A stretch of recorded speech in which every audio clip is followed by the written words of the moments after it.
Today we're going to begin the study of the reproductive system. We're going to focus today entirely on the male reproductive system and its function in the production, storage, and delivery of spermatozoa, and the production, storage, and release of the male sex hormones.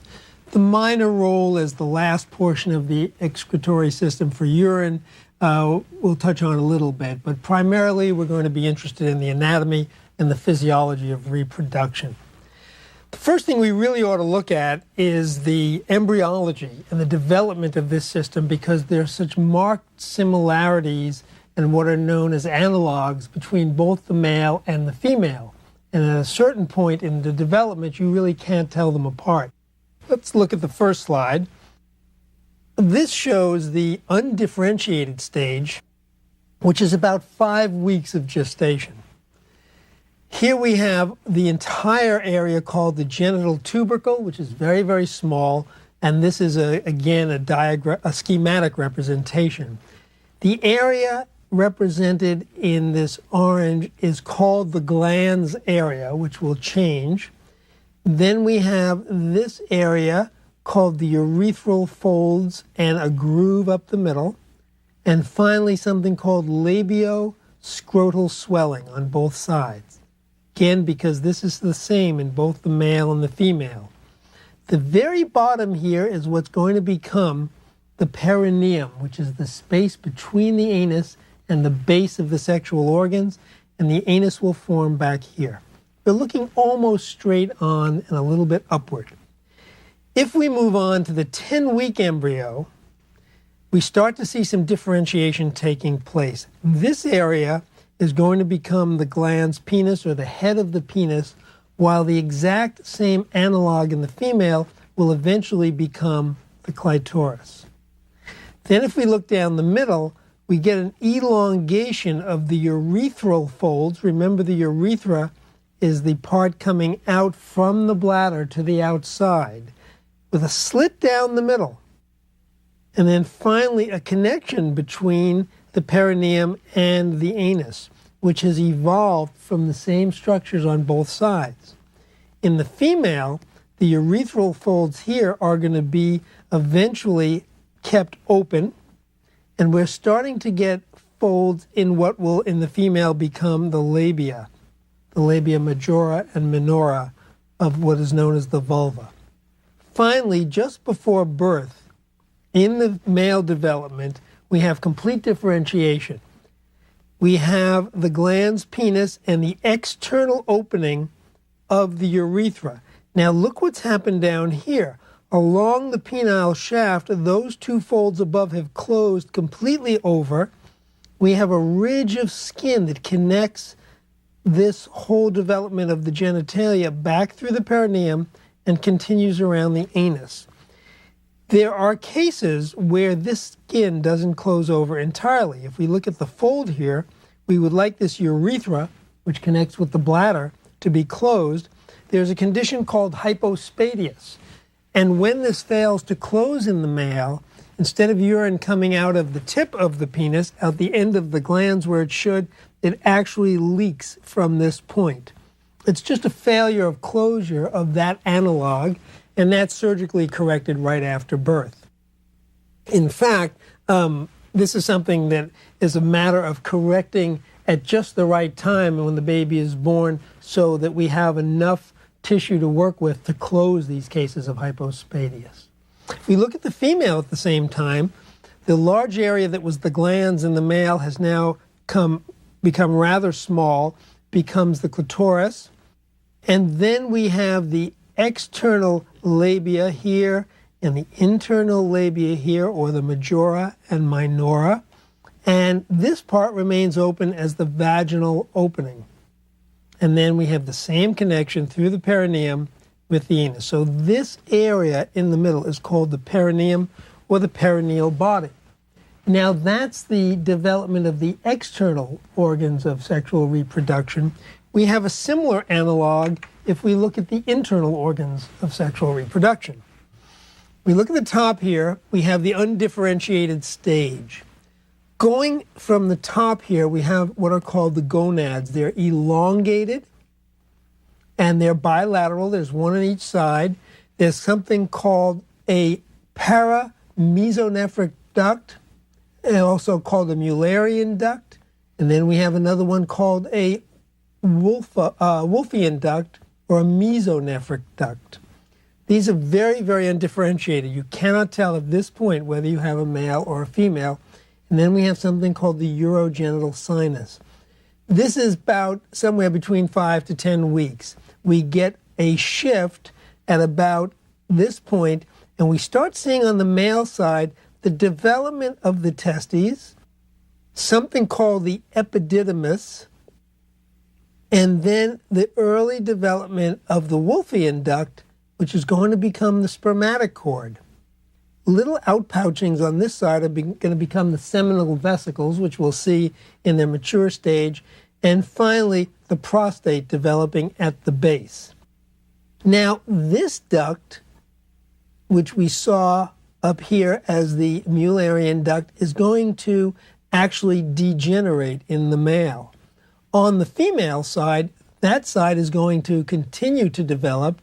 The Wolffian, which is the male analog, is going to degenerate, and the duct here is going to become the fallopian tube, which will lead into the two fused Mullerian ducts to become the uterus later.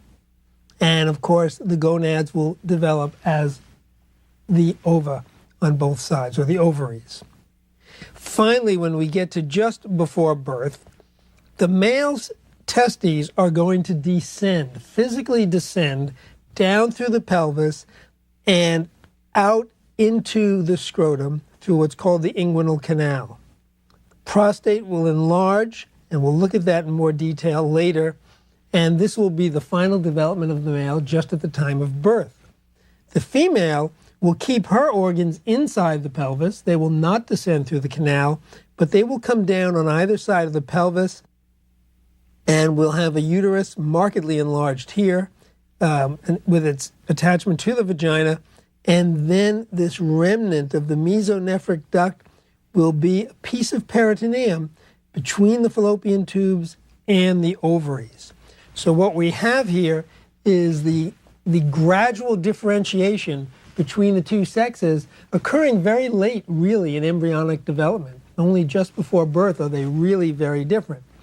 Occasionally, there are malfunctions of this system, usually chromosomal abnormalities, which we'll talk about later, and you can get some vagueness in the two sides. You can get both female and male attributes in certain children.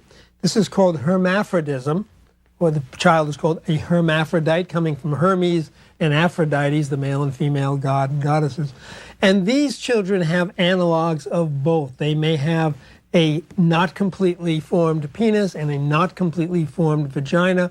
They may have more or less of one of the other sex's organs. And usually these patients, especially in extreme cases, are sterile, so they can't reproduce anyway. But most of them have definitely abnormal sexual function, even though they have both organs. Neither side develops completely.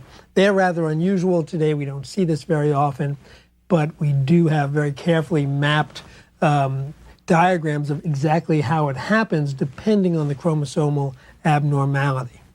Let's look now at the gross anatomy of the male reproductive system and work our way through to the physiology. If you look at the next slide, we have a sagittal section. This patient has been cut down the middle by the artist, but the artist has cheated a little bit. If you look down here, we have the section going straight through the anus and straight through the middle of the penis, which would be a perfect mid-sagittal section. But then you wouldn't see the testicle normally because there's one on each side, and certainly you wouldn't see the cord going up. And so this artist has given us a three-dimensional view for clarity. The right side has been taken away, and we're theoretically looking at the left side in what is partially a mid-sagittal section. Let's go and look at this from the outside to the inside. Here we have the glands on section and the urethra going all the way up through and taking a turn and reaching the bladder and the prostate. It goes through the center of the prostate, right above the perineum. Perineum being halfway between the rectum and the base of the penis. This picture also shows the foreskin in place here, which is just redundant skin going back to the edge of the glands. And here we have the scrotum. Scrotum, the word for scrotum merely means sac or bag. And this scrotum has several layers. It has the superficial fascia, which is a thickening under the skin, and it has smooth muscle in it that can contract and wrinkle and pull the scrotum up nearer the body for warmth. The reason this evolved is, for some unknown reason, the production of sperm happens to occur more at a temperature that is lower than body temperature by about 3 Fahrenheit degrees. That's the optimal temperature for the production of sperm. So the body has placed, and evolution has placed, the testicles outside the body where they may be cooled. But in very cold weather or cold conditions, such as water, in a lake, for example, the muscles can contract and bring the testes closer to the body for warmth. This can be a two-edged sword because body temperature is not good for sperm production, can cause abnormal sperm production, and can even lead to testicular cancers. There are cases when the testes fail to descend. Instead of coming from the abdomen and migrating through the inguinal canal and to the outside, we have something called cryptorchidism. The testicle is referred to as the orchid. Cryptorchidism is the hidden orchid, and sometimes these testicles are somewhere between the inguinal canal near the pubic bone and all the way inside the body. Now, as I said, this can lead to sterility. It can lead to cancer, so we like to bring these testicles down as early as possible. And the way we do this is either using a chemical, which is called a human chorionic gonadotrophin, which is given to the child, and this stimulates the further descent of the testes in some cases, or we can bring them down surgically if that doesn't work. So it's always best to do it by medication if you can, but this can be done by an operation. If the testicle is going to be brought down early in life, we like to do this for psychologic reasons very early in the child's life, or waiting until they're closer to puberty, because psychologically surgery on anywhere on the penis or testicles is perceived by the child as a really vicious attack and can have very disturbing effects on their psyche. So we tend to do our timing of surgery in this case based more on emotional, psychological issues than actually the physical issues. Spermatogenesis is the word referring to the production of the spermatozoa or the sperm cells, and that begins sometime around the age of puberty. If we look at the next slide, here's the anatomy of the testicle and the spermatic cord. This is where the cord has migrated down through the inguinal canal from a retroperitoneal position. It is outside the peritoneal cavity. We'll see that the female organs are inside the peritoneal cavity. And as you can see here, we have a muscle, a smooth muscle on the outside called the cremaster. It's seen in its entirety here. This is the muscle that can contract and pull the testicle closer to the body for warmth. It is an involuntary muscle. Some people have voluntary control and can actually raise the testicle at their own will. Inside the cord, we have a big plexus of veins here, and known as the pampiniform plexus, and then we have a single small artery coming down to supply the testicle. These veins can be a problem because they can develop swelling or become varicose veins, and sometimes the pressure they exert can suppress sperm production and make the man sterile or infertile, and this can be treated surgically. Those varicose veins can be removed. Now, when we look at what's going on more deeply in the system, this is a cutaway or a sagittal section of a single testicle. The other term is testis. Here's the blood vessels, the pampiniform plexus, and the spermatic cord. We have several layers here, and if you look carefully, it's very segmented. Outside, on the very edge, we have a thickened area called the tunica vaginalis and the tunica albuginea, which means white. These are very tough, fibrous protection for the testicle. They have great tensile strength and they provide protection. And the testicle itself is divided into lobules and tubules. And what happens is sperm production begins down here in these areas and eventually moves into this network called the rete testes and finally ends up in an efferent duct, efferent being away, and then moves out through this coiled duct here until we get the beginning of what is called the epididymis. If you look at this plane, it looks like an appendage attached to the testicle, which it is. It's called the epididymis. And it leads away and up through something called the vas deferens or the ductus deferens.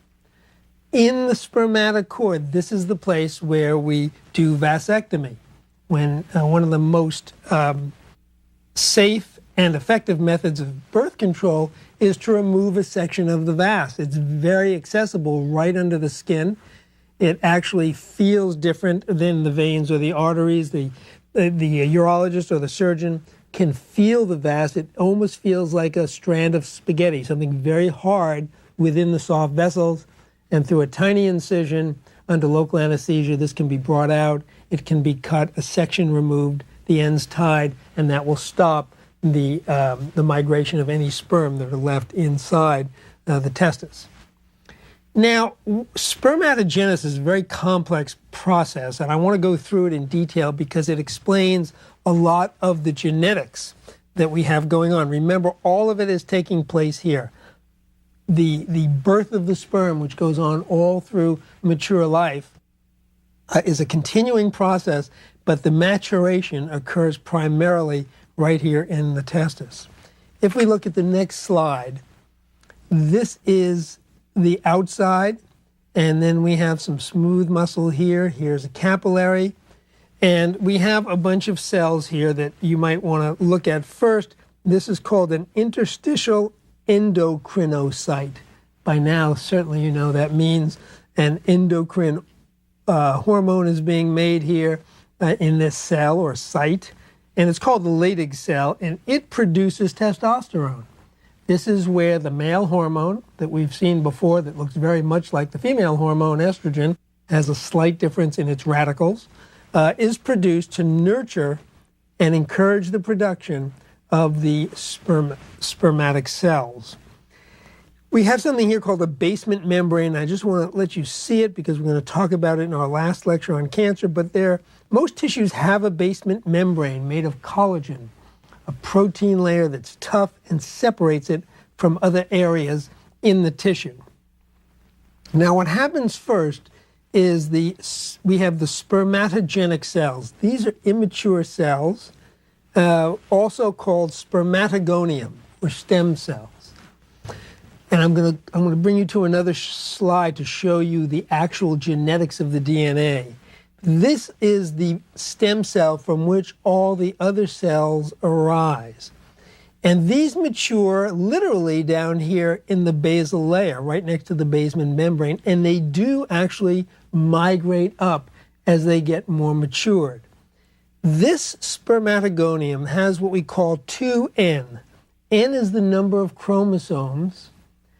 And when you have the chromosomes of both your mother and your father in a single cell, which every other cell in your body has, except the germ cells, then that's called 2N. N is from the mother, N is from the father, and that number is 2N in these cells because these are just like the rest of your body's cells.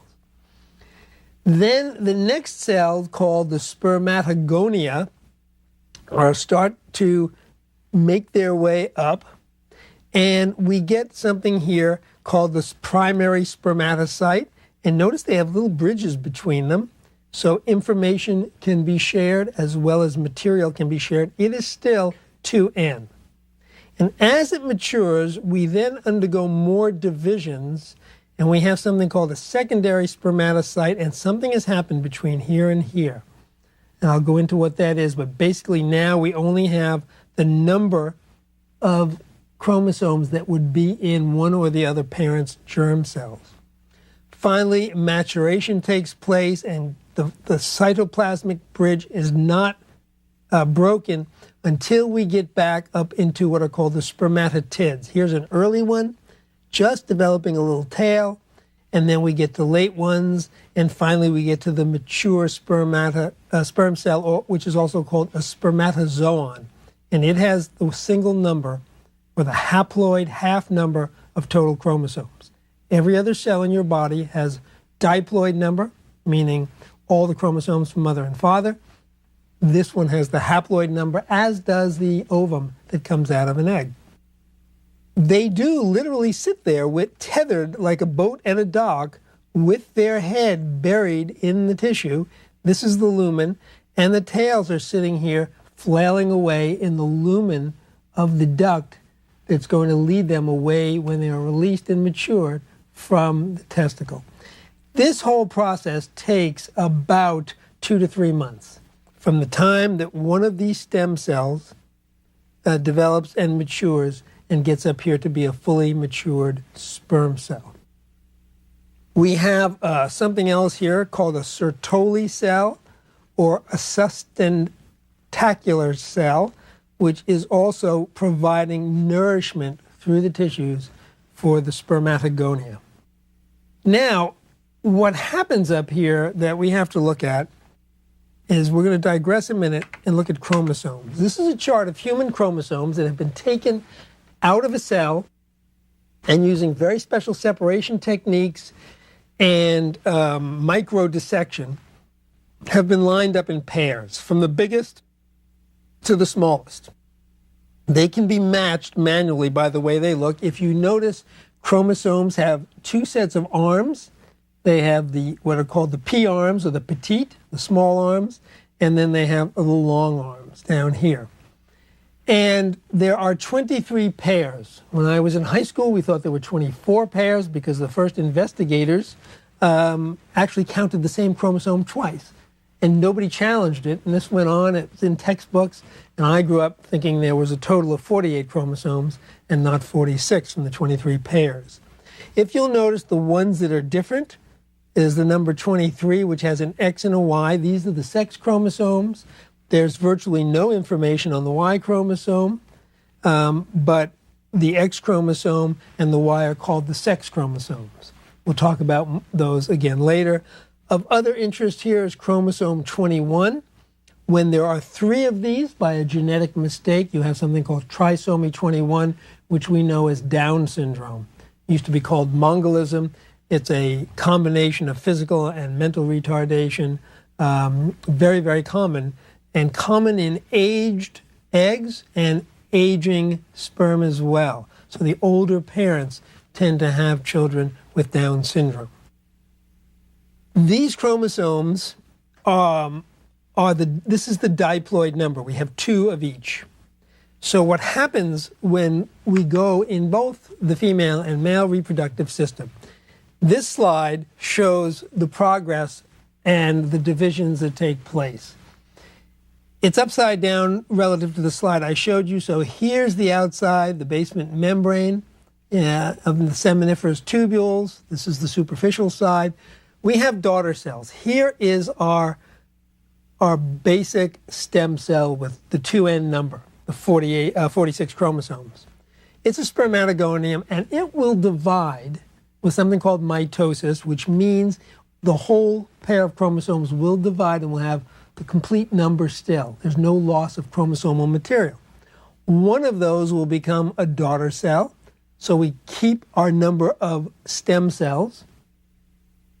And the other one will undergo differentiation to be pushed away from the basement membrane and differentiate into that primary spermatocyte, which we saw before. It still has two N.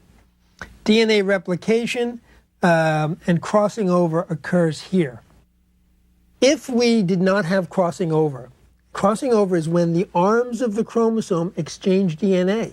I give you part of yours and you take part of mine, and now we have a new strand and combination of traits. If that didn't happen, we would tend to be exactly like our parents. There'd be no genetic shuffling of traits and recombining. Nature found this to be, or evolution found this to be, very beneficial if we could shuffle the deck every now and then.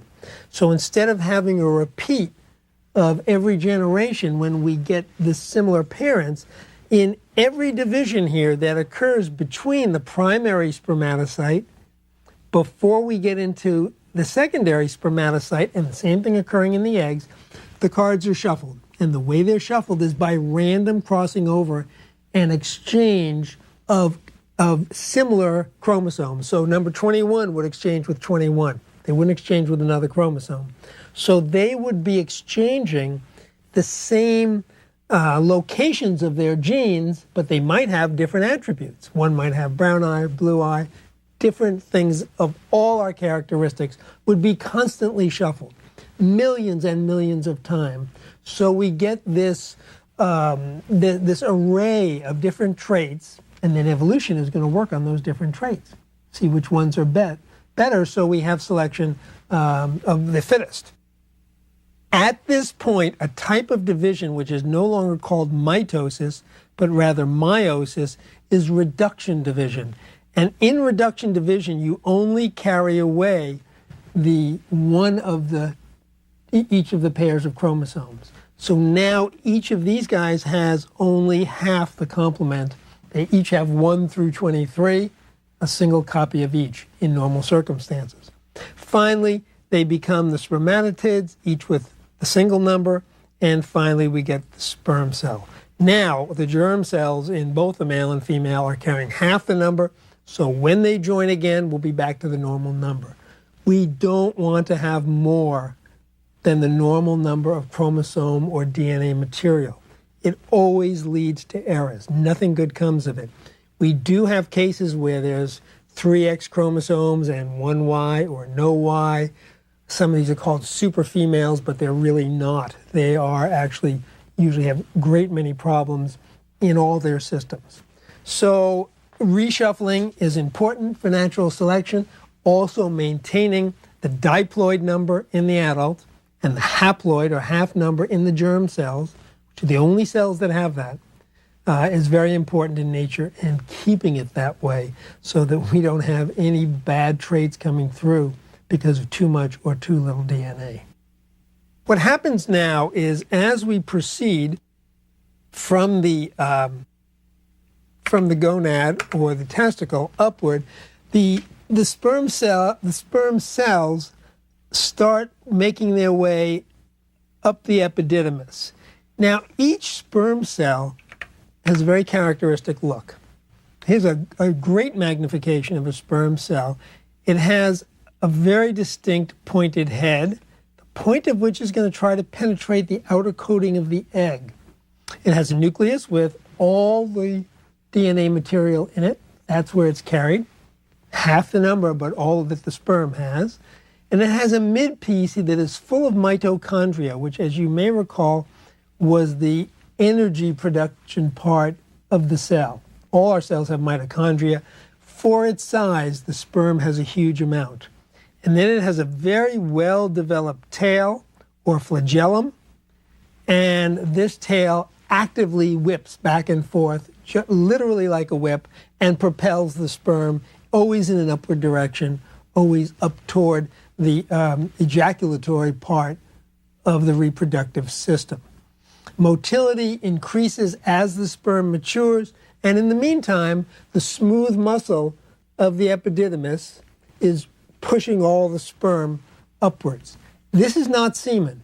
These are just sperm cells.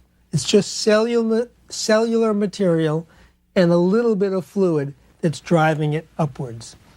Now, when they get to the upper portions of the vas deferens or the ductus deferens, It enters the inguinal canal and eventually gets into the transverses in a retroperitoneal manner, goes up over the pubic bone, across the inguinal canal, and staying outside the peritoneum on both sides, curls down behind what is shown here, the ureter, and enters something called the seminal vesicles and the ampulla here. An ampulla is a big opening. What happens at this point is that they come to rest. There's a combination of organs here that we can look at from another view. This is the back of the bladder. Remember now we're extraperitoneal, so the peritoneum would be lying across here. The pubic bone would be in front. This is the patient's right side and left side, and this would all be covered with peritoneum. And then what would be between us and this would be the rectum if the patient were intact. That's all been taken away.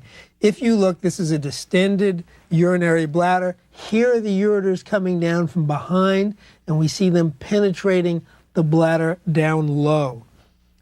The vas deferens, or the ductus deferens, runs behind it and enters something called the ampulla of the vas deferens, and it is next to the seminal vesicle.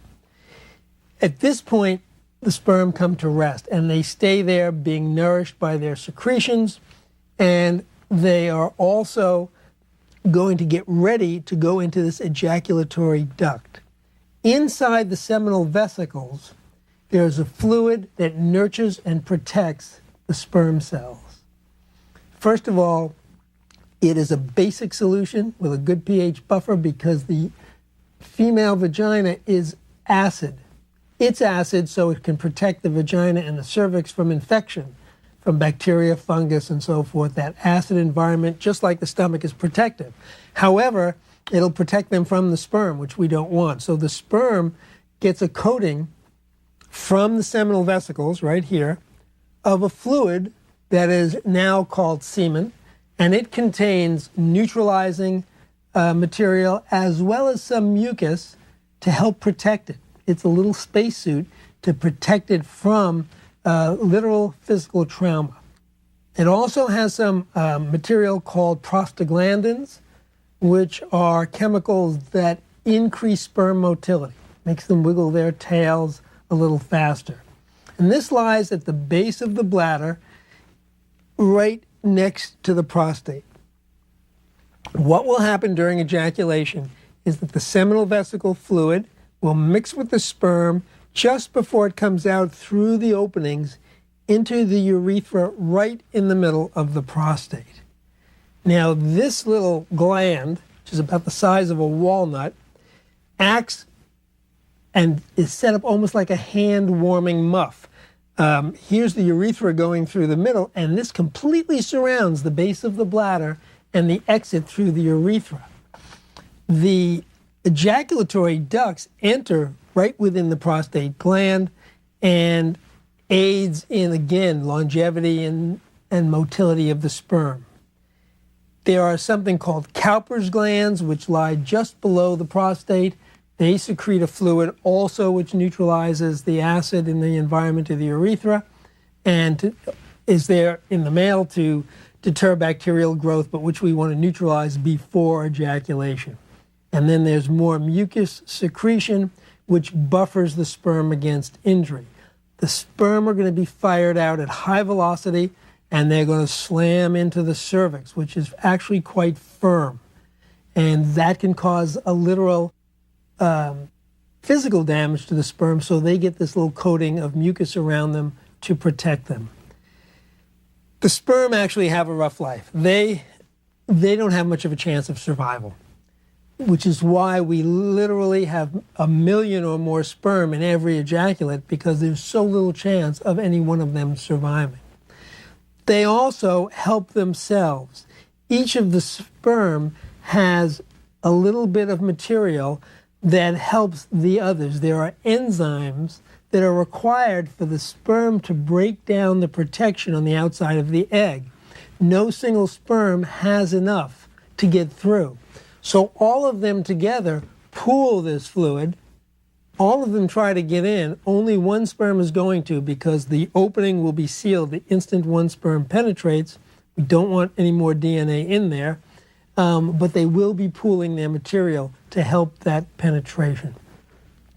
When you see the number of sperm required, the chemical environment, it seems like a miracle that anybody ever gets pregnant. On the other hand, it was designed this way with great big backup and redundancy, and the numbers of sperm are very important.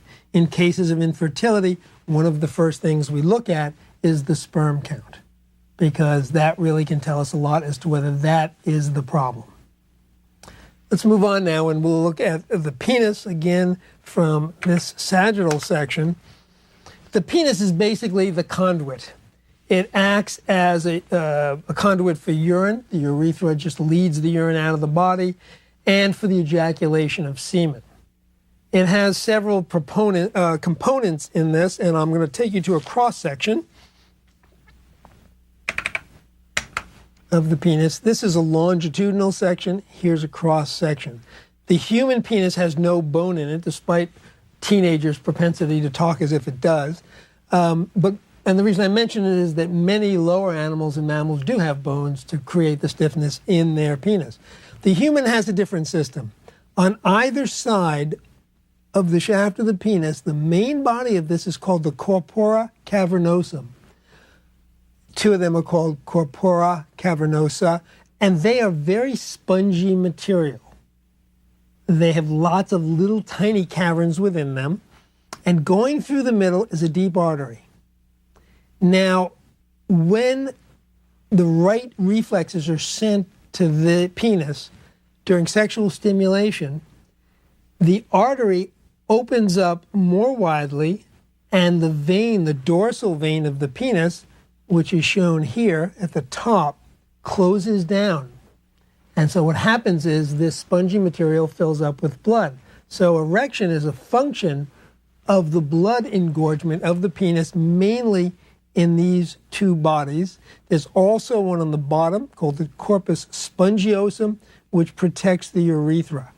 And it too, the whole thing is covered in the same covering, continuous with the one we saw around the scrotum. Now, what happens is that during erection, arterial flow increases, venous flow decreases, and this is all regulated by the parasympathetic innervation. I don't know why, but it is separate from ejaculation. Ejaculation is sympathetically innervated, so they're both separate. Erection is signaled by sight, sound, touch, and imagination. So it certainly is a higher center of control, but it's all mediated by the parasympathetic system, yet separated from ejaculation. I've asked many experts in both anatomy and evolution as to why this should have been separated this way, why one or the other, and they all shrug their shoulders, and nobody's ever been able to tell me, so I can't tell you. We can guess, but it really wouldn't make any sense. We have a sphincter that closes at the base of the bladder during this process of ejaculation, because what we don't want to happen is any urine to mix with the ejaculate. It doesn't have the right pH and it doesn't have the right chemistry. So the prostate provides that muff, and so during erection and ejaculation, it's usually difficult or impossible for any urine to pass by. There are accessory organs there which undergo contractions and allow lubricant and buffers to get in with the sperm and again protect them on their way. It's a sexual reflex that elicits strong muscular contractions so that the sperm are fired out and hopefully will release and reach their target organ, which is the opening to the cervix, as closely as possible.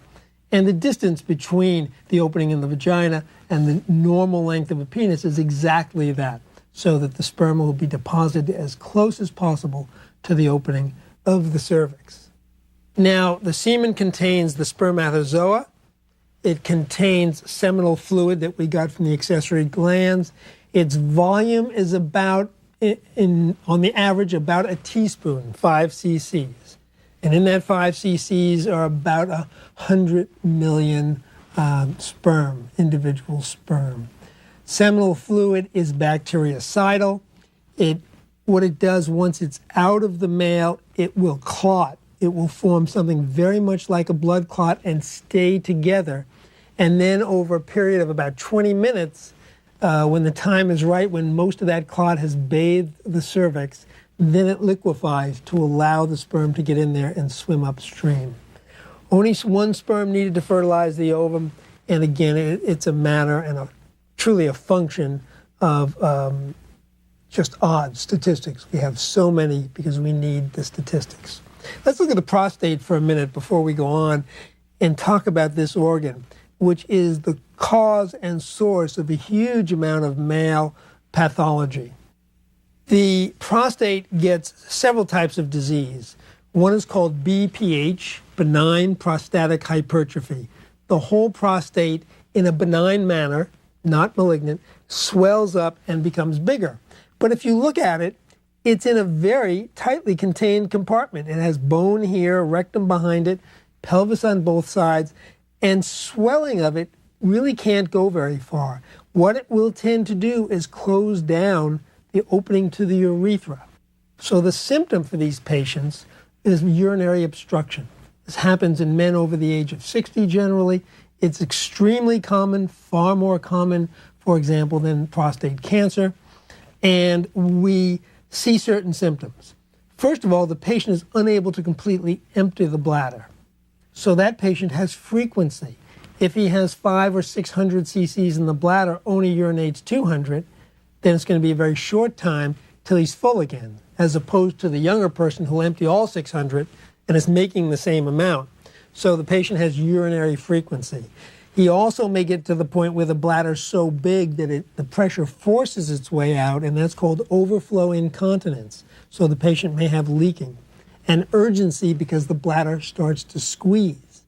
If you look at this picture, you'll see there are lines in the bladder, and those are the muscles underneath the mucosa shown here.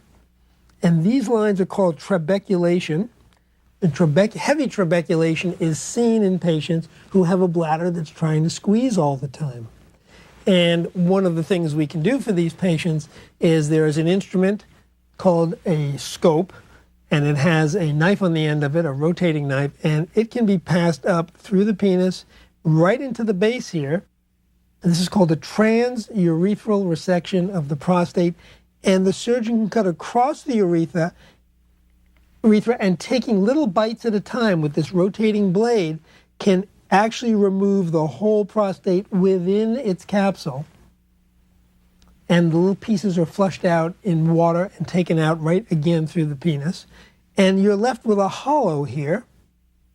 But the urethra will then grow themselves and line this hollow, or it will scar down a little bit, leaving this in continuity. The patient's ejaculatory ducts are here. This patient may actually ejaculate into the bladder. He will still produce semen, but that ejaculation will occur into the bladder. And in cases of cancer, which can also occur in the prostate, one of the big diseases in the male population, aside from using chemicals or radiation, there are ways to get in coming over the top of the pubic bone. This is called a suprapubic or retropubic prostate operation, prostatectomy, and this entire gland can be taken out with its cancer, and the urethra here, so to the urethra there. Usually these patients are left without sexual function because the nerves that supply ejaculation and erection may be injured in taking them out. You can also go between the rectum and the base of the penis, called a perineal approach, and come up from the bottom and do the same thing. So those are the surgical approaches to diseases of the prostate, very common, very debilitating, and now under great controversy as to what is the best treatment. That's our trip through the male reproductive system, and next time we'll look at the female reproductive system.